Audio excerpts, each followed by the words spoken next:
I know everyone out there is loving War for the Planet of the Apes, but I'm just gonna come out and say it.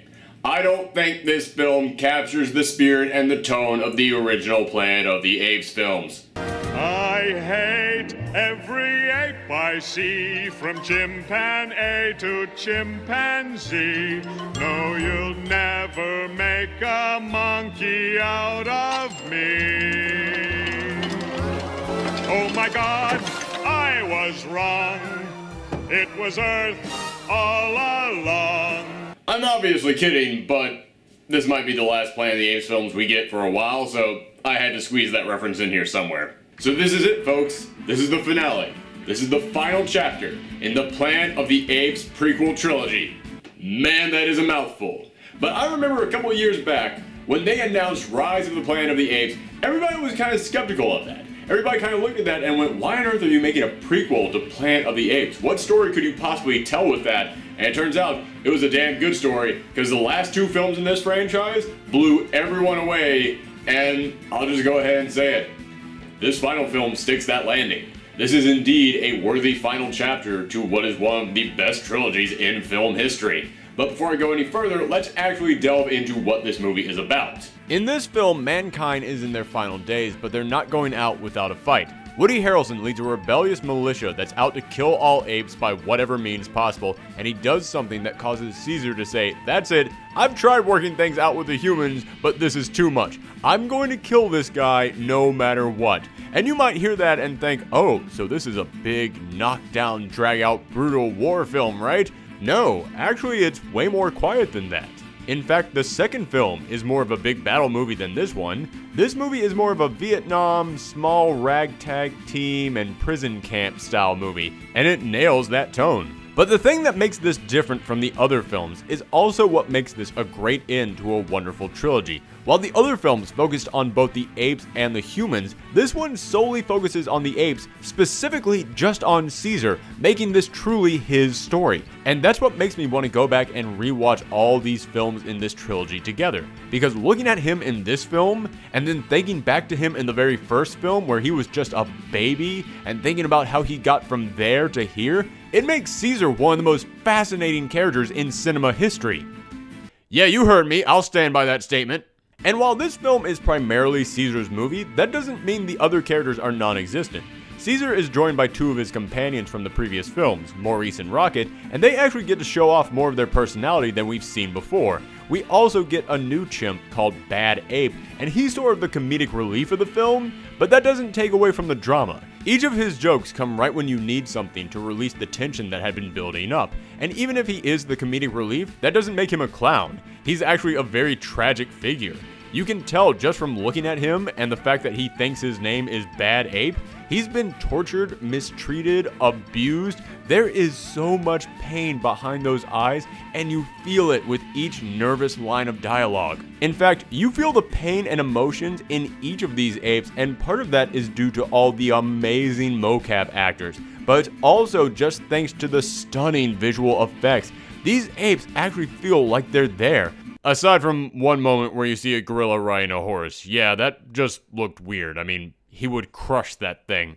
But aside from that, the camera will go right up to their faces, and it looks absolutely real. When they're interacting with humans, they feel like they're standing there. These visual effects are so damn good, I actually found myself in a scene thinking, wow, these rubber suits are really convincing, because my brain couldn't comprehend that there was nothing there. Something had to be on screen. So as you can tell, I have an overwhelming amount of positivity for this film. I will gladly sing its praises all day long. However, pretty much every other critic out there on the planet is doing the exact same thing. And I bring that up because, in all honesty, I think I might have had this movie overhyped for me a little bit. I really dug it, but I heard a couple critics out there saying it was one of the best films of the decade, and I can't quite get there with you guys on that. Again, really enjoyed it. However, out of the three Planet of the Apes prequel films, honestly, this is my least favorite. And it's not because it's bad, it's not bad in any way. I just love those other two ones that much more, and in this one, I did have a couple of nitpicks. Not really bad things with the film, not at all, just certain issues that kept coming up that I couldn't get out of my head. They're things that, as much as I tried to fight it, it did end up tapping my score down just a little bit. And the first problem is, as I said, this movie works incredibly well as its own standalone trilogy, and if you want to just watch it as its own thing, awesome, great, you're in for a treat.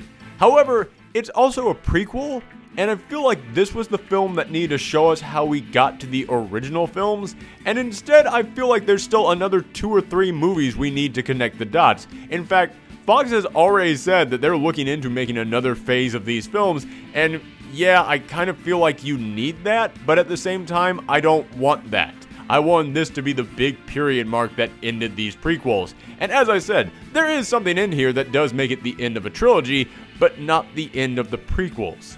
In fact, there are moments where they try and link to the original films, like the introduction of Nova, who does actually provide a lot of heart to this film, does show the compassionate side of the apes, and does explain what this disease is doing to the humans. So if you want to just watch this film as its own thing, then awesome. However, again, if you're watching this trying to connect to the original films, she's like 15 years younger in this film than she was in the originals, so I'm sorry, but I couldn't help it. I just spent this entire film asking, how the hell in 15 years do we get from this to this? Or for that matter, how do we get from this to this? I know climate change is deadly, but I don't think it can cause a beach to form around New York that quickly. Was it that geostorm satellite? Did it go nuts trying to kill the apes and it just kicked up a sandstorm? And you know what? I'm going to stop before Fox decides to take this idea and run with it. My point is, I know that most people aren't going to care about that, but it really was distracting me. And as I said, this is a great chapter in Caesar's story, and because of that, this is the first of these films that focuses entirely on Caesar. However, in the previous films, we got to also see the human world, we got to see how it intersected with the apes, we got to see what the humans were up to while the apes were evolving. Yeah, you don't really get that in this one. You see Woody Harrelson doing his best Colonel Kurtz impersonation, and you see the soldiers he's leading, but that's it. You don't get a lot of backstory on them, just one monologue from Harrelson, and it's a good monologue. It lets you know how he got to where he is, and you really feel how hopeless and desperate he is. You get that feeling that this really is his last grasp to save not just himself or his soldiers, but all of mankind. But yeah, aside from that, the human story is happening off camera. In fact, for the majority of this film, I thought we weren't seeing the humans because they were all gone. I thought this one army was all that was left on the planet, but then towards the end, you see that there are other humans, and they and Harrelson's militia actually have their own storyline going on that we haven't seen at all. And again, I get it. I get that this was supposed to be the film that shows everything from Caesar's point of view, so in that regard, not knowing what's happening with the humans actually makes a lot of sense. But at the same time, it kept me from getting a feeling of the scope of this crisis.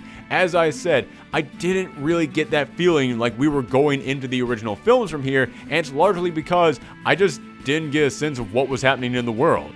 However, just focusing on the apes does do a great job of conveying to the audience, yeah, this is their film. The humans' time is done, and considering that they were the villains of the original film, it's actually great to see a new spin on this franchise that shows them as the heroes, that shows all this from their point of view. So, despite my nitpicks, I still really enjoyed this film. I think it's got tons of heart while keeping the tension high for 2 hours straight without any dead time. And while those nitpicks did bring it down a little for me, like I said, if you just want to view this movie as its own thing and not worry about its connection to the original, then yeah, you're fine. Those issues probably won't even cross your mind. In fact, you ignore the original films and just look at this as its own self-contained trilogy, it's actually a brilliant journey. After this was over, I couldn't help but think about how all this started with James Franco trying to cure his dad's Alzheimer's and adopting a chimp. It's damn impressive that this trilogy was able to tell a story that went from there to here, and it felt very natural. So even though those nitpicks of mine do tap the score down just a little bit, this movie still is a great finale to this trilogy and adds so many new dimensions to the old characters while giving us so many great new ones. And because of that, I'm still going to give this movie an 8.7 out of 10. Yes, I know it's a stupid score, but I couldn't decide between 8.5 and 9. You try doing this every single week. Eventually, that's going to happen. But thanks for tuning in, everyone. We do reviews and spoiler talks about movies and TV shows every single weekend on this channel, as well as other geeky stuff like comic talk in the middle of the week. So if that sounds good to you, then make sure that you hit that subscribe button and follow me on Twitter and Tumblr and Twitch at Professor Thorgi. Thanks again for tuning in, everyone. Come back next time.